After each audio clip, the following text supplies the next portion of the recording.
This podcast represents the opinions of Tyler Barber and his guests to the show. This podcast is not intended to be a substitute for the medical advice of a licensed counselor or physician. The listener should consult with a mental health professional in any matters relating to their health or the health of a child. This is the Mayo Lab Podcast with Tyler Barber.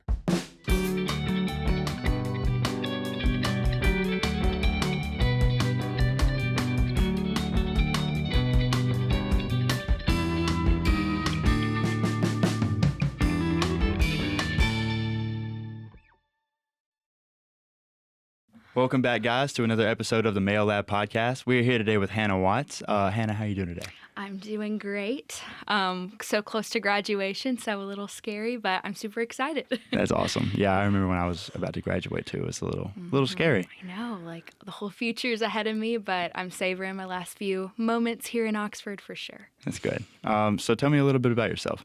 All right. Well, I am a senior here at Ole Miss. I'm majoring in secondary English education and public policy leadership with a Spanish minor.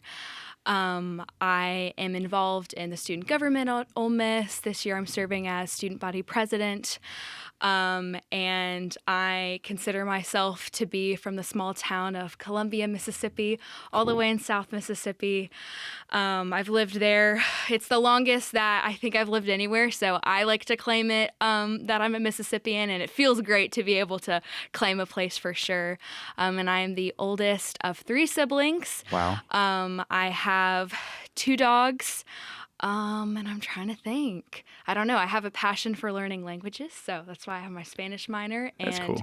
I hope to be able to use that in my classroom, even though I plan to teach English. So that's also, I guess, talking a little bit about my plans post-college. I want to be in the classroom, and that's where I will be. That's really interesting. My girlfriend's actually going to be a teacher as well. That's awesome. Hey, I love it. We always need more educators, more passionate educators, for sure. Definitely. So what was it that brought you to Ole Miss? Okay. I moved to Mississippi kind of just before high school began, and I didn't really start thinking about college until I think most people like junior year.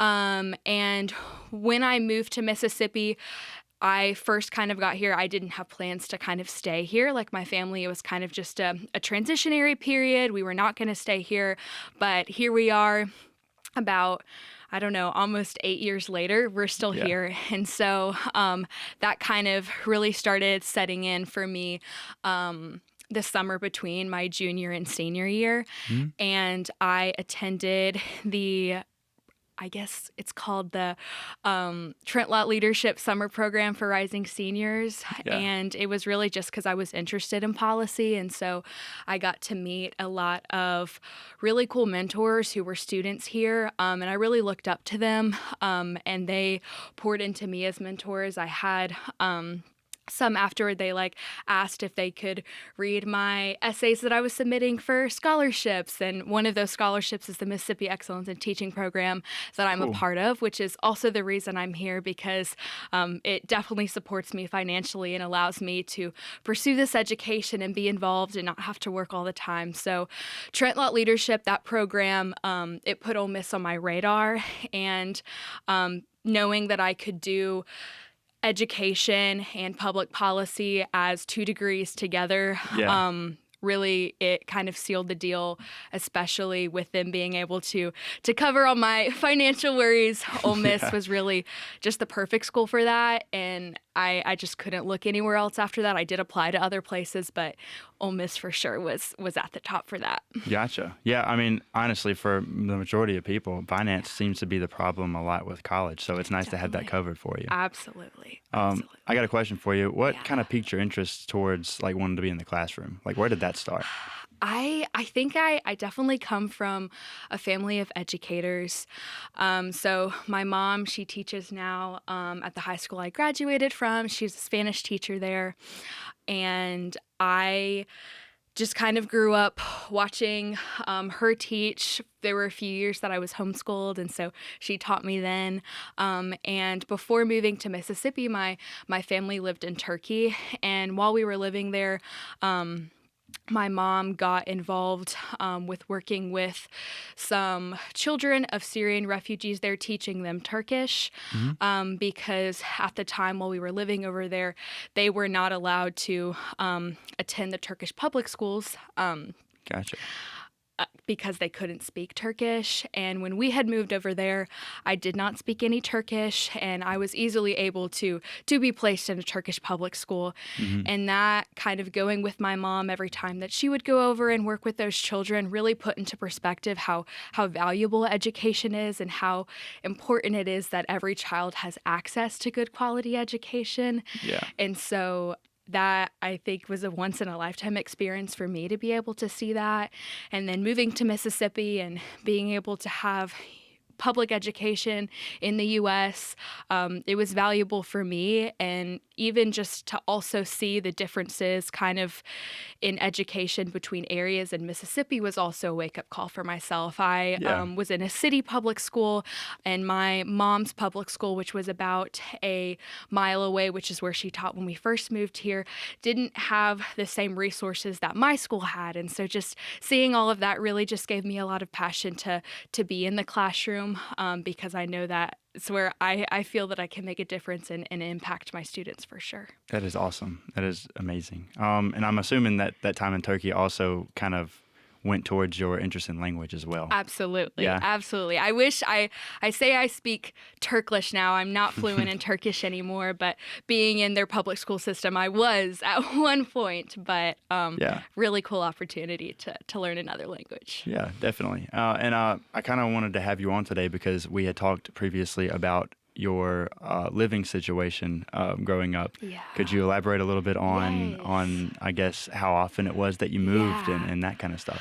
So growing up, like right up before high school, I moved pretty much about, I guess a good way to put it is about every 2 years. And if I wasn't moving states, I was moving countries. And if I wasn't moving countries or states, I was moving cities. And that was a lot of change for me growing up for sure. And it really, I think it caused me to lean a lot on my family and my siblings. I'm really close with my siblings for sure. Just the family unit definitely became, and I think it's everybody's community, but I really leaned on them just because I was leaving friends and leaving schools, leaving churches, leaving places that I knew quite often growing up. And so a lot of change for sure. Yeah. And I have a question kind of going along with that. Did you like kind of have to reinvent yourself every time you went somewhere else, or did you kind of just like use them as building blocks towards like where you're at?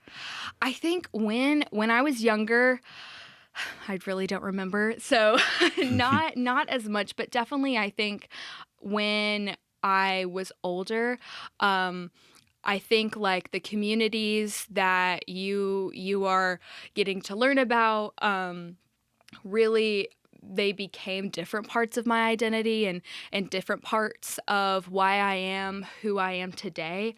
I don't think I was completely reintroducing myself every time, but I think Hannah, or the Hannah that I am, showed up in each place a little differently, and I think I've taken a little bit of each place with me. When I moved to my small town in Mississippi, it was just really eye-opening to meet people who had lived in the same place their whole lives, and they'd really, gotten to invest and already be so young and like put down these roots and have connections in this place, and that's not something that I had, but I did, and I was thankful for. I had little pieces of experiences and other people's experiences that I had met along the way.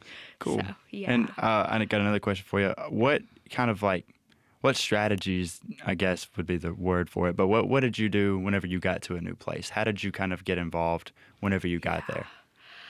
I always hated being the new kid, but kind of growing up, I was the new kid a lot, and so my first thing is just always observing. I'm also like a people pleaser, so just like immediately wanting to I wanted people to like me, and it was like really hard just kind of showing up in new places and sometimes not knowing the cultures as well. Just I don't know, really kind of observing. Just I tried to reach out to people to get to know them, and I am a Christian, so one thing that I kind of leaned on a lot is my family and I. We in the churches we joined, like the youth groups, in those places, just finding connections there, Yeah. and people to lean on. And sometimes it wasn't always the easiest thing because people already knew each other, and sometimes welcoming someone new in change can be hard. And so I think one thing I learned a lot from all of that moving around, is just that, it takes a second, but Mhm. Things aren't easy in the beginning, meeting new people, trying to forge those relationships that they have Yeah. already forged within those groups, but it'll come. And I think that kind of patience has something that I very much learned from that. Like, it's not going to be overnight that I am going to find where I belong. Yeah. And I think that kind of learning that along the way gave me a lot of peace, and continues to give me a lot of peace moving into new places. I'm going to leave this community that I found at Ole Miss, and I will be moving into one that I did not grow up in and I do not know, but I have more peace now that I think I struggled to find community for so long, and finding that and really knowing what that means for me. I don't know. It just definitely patience for sure. Gotcha. That is awesome. Because I feel like a lot of people struggle, especially when they come to Yeah. college, with being able to find their community Yes. and make friends and all that stuff. So I got a question kind of more related to when you got here, but how did you, I guess, start doing that stuff when you got to Ole Miss? Like, what were your first Yeah. steps? I don't know. I was very excited to come to college because my understanding of that is that this was going to be, a lot of people's first times away from a community that they had known. And so I was like, we're all kind of in this together. Mhm. And so it I think my approach at first is that I definitely wanted to be very involved at Ole Miss. Like, I felt like that's how I'm going to find like where I belong and find my community. And yes, I did, but I will say my first year for sure, I think I did a little too much, and I think that kept me from being able to at least initially like feel secure in a community, because Yeah. my energy was going so many places. Mhm. And since kind of moving so often growing up, I hadn't had a lot of experience with being a part of like a super strong community. And Yeah. so I didn't realize like what that was requiring of me. And so definitely my freshman year, it was a little, my attempt at that was over involvement. Yeah. And later on in college, I realized that when you find that community, you invest in it, you have a role in it, Mhm. and that is something that helps you serve your community and keep a healthy community. Definitely. So it was a learning process, but that's kind of a short sum of Yeah. that. Well, that's why we're here, right? The learning Yes, process. yes. I actually talked with Betsy Vise not too long ago, Miss Ole Miss. Yeah. Awesome. We talked, and we were talking about this exact situation where Yeah. freshman year, you kind of spread yourself out too thin. And I think that it's honestly part of the process. Yeah, Like yeah. you got to spread yourself out too thin so you can find what you want. And then later Yes. on is when the relationships start building. That's what that's I've at beautiful. least seen Yeah. in students. I definitely agree. It was a part of my process for Yeah. sure. And I have another question for you. So, given that you moved a lot growing up, what kind of happened with your mentality towards what home meant to you? Like, what was home? Because I would assume it's not a location at that point. No. For me, really, home was where my family was. And so I know I kind of mentioned it earlier. I leaned on that family unit a lot in college. Like, I was not going to be, because really with friends, like I was always saying hello and we were getting Mhm. close. And then I was saying goodbye a lot. And so a lot of times I think that had led me definitely younger, and it's something I'm still working on. It's just like the relationships that I have with people, I'm always going to be saying goodbye, and so I viewed those with less permanence. And so I think kind of coming to college and just getting to be with these people for 4 years and like actually like invest, and these are relationships that I want to maintain. That's been like a big growing thing for me, because I think home is definitely where your people are. And for me, a lot of that was my family unit. But I think younger Hannah struggled to keep up with people because I didn't have a phone, but now I do. I have means of catching up with people once we leave this physical space of Ole Miss.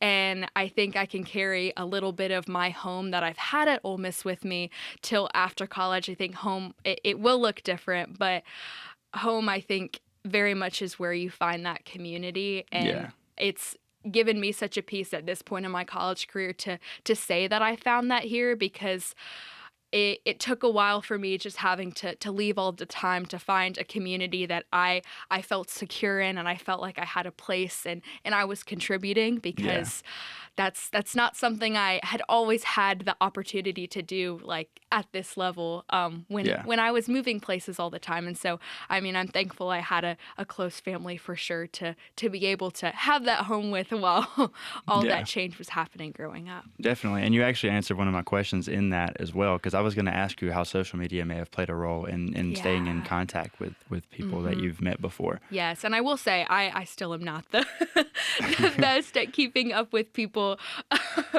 but that's one of the great things that just like we're all living in this area right now, and I think that's something that I've learned to get better at. Just with high school, I think, was the first time that I stayed in a place for 4 years. And that was difficult at first moving there, just because it was like a small town and most people had never left there for an extended amount of time. And so finding community there and being secure in that, it took a while for me. And since then, coming to Ole Miss, I found it a little easier to find that. But I'm still working on texting my high school friends first, but I have some really amazing ones that, they'll always check up on me, because they'll say, "Oh, Hannah, we know you're busy, I'll check up." But I don't want my busyness to be an excuse for not checking up on our friendship. And so, that's something I still work to do, because those are relationships that I value. And it's not every day that someone can say, they still are close with and check up with people from their high school, because high school's a weird time. But, high school is a weird time. We're here. But I agree. I have that same issue, actually, and I did not move a whole lot, but I still am not the best at texting first. But like, it goes such a long way once you do it, because I don't know about you, but with me personally, sometimes I'll feel like I'm like getting distant from people that I'm close with, and then when I text them, it's like we never even stop talking. It's like it's all in your head if you don't keep in contact. I so agree. And I love like when I do take that step to do that, it's just like old times, which is, exactly. I don't know. It's awesome that I think we have that tool nowadays to catch up. And I'm planning to stay in the state of Mississippi post-grad. And gotcha. I know several of my close relationships will as well. So just driving to meet in the middle, is something I've done a lot with my high school friends. I take back, not a lot, but I've tried to do that for sure, definitely during breaks and less busy times, because those are just relationships that, they're important. And it's something that I've not always been great at, just because, like I talked about before with leaving, that was like goodbye. And so moving from high school to college and realizing like it doesn't have to be goodbye. We can still continue. It was not like, it did not come easy to me at first, and I've tried to do that, because I don't want to lose the relationships, and I think relationships can always be rekindled, but it's better not to lose them in the first place. Yes, yeah, I agree. So you mentioned also in that you were wanting to stay in Mississippi. So do you have any plans on like exactly where you want to be at right now? Yes. Yeah. Right now I'm planning to be at Madison Palmer High School Gotcha. in the Mississippi Delta. I'll get to work with a program called the Mississippi Reclaim Project, where they provide housing for teachers in the Mississippi Delta, and it's a ministry, so they will invite the students to their campus after school so we can do some tutoring. And I knew I didn't want to move back home. I love Columbia, Mississippi. I love that community, but I knew Mississippi is, I think it's the place where I feel called for my career. And I had an internship where I worked in Leland in a public school there over a summer. And so I've just, ever since that internship, felt very called to that. And so after finding out about the Reclaim Project, and then the job worked out at Madison Palmer High School, that was just, the perfect thing for me. But I will admit, like, I am scared about that change. As someone who's experienced so much change growing up, I feel silly being like, there's no need to. And it's literally only an hour from Oxford. And I know people will be staying here for post-grad plans, graduate school, other stuff. So I'll have a community just an hour away, but being in a situation where, I do have the opportunity to forge that again and find my belonging and my role, it does scare me a little bit, but I do feel like it will come.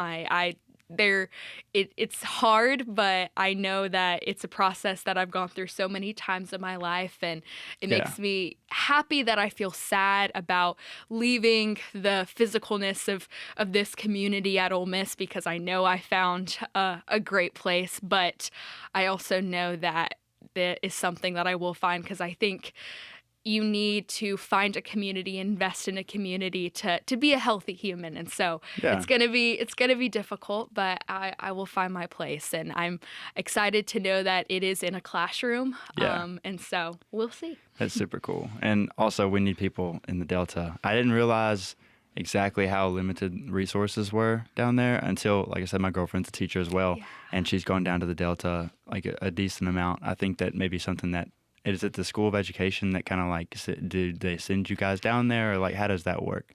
The School of Ed, I know they probably have programs that do that. With the scholarship program I'm in, it's just teach in a Mississippi high school, or not a Mississippi high school, a Mississippi school for 5 years. But the School of Education does have different programs. Like, I know Mississippi Teacher Corps, it's not just the Delta, but they put teachers in like high need schools. And so Madison Palmer High School, the school I will be at, is a high needs school. And so there definitely, there will be challenges.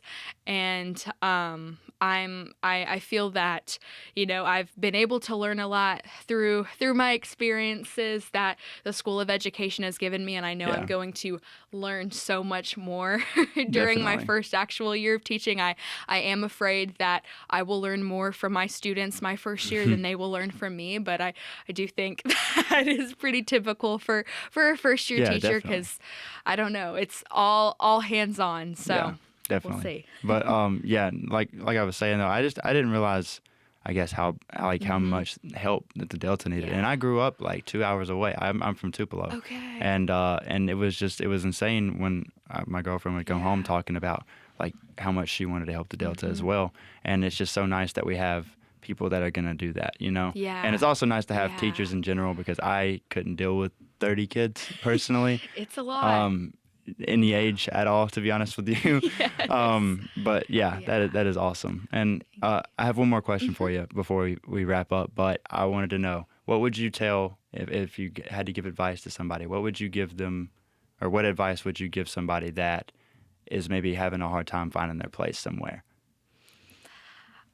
I think of this question just thinking of myself kind of freshman year, and even not just freshman year at Ole Miss, but freshman year in high school, that be patient. It takes time. I know that insecurities are really easy to feel, and they're valid, but you will find your place. Nothing is going to come overnight. But stick it out, because you do belong and you are needed, and there is a role for you where you can contribute and make a better place wherever you are at. And I know that's what I will be reminding myself when I am the new kid in Marks, Mississippi when I move there. And so I just think that learning that patience, it's not easy. I mean, it's not helpful telling someone be patient, but I think it's something that it's a good thing to keep in mind. Yes, to remind myself. And it gives me peace to know, because I do believe there is a plan, and that definitely gives me peace for sure. Yeah, that is awesome. That is great. Well, thank you very much for being a guest today. Of course. Thank you. Of course. Stay tuned, everybody, for the research report.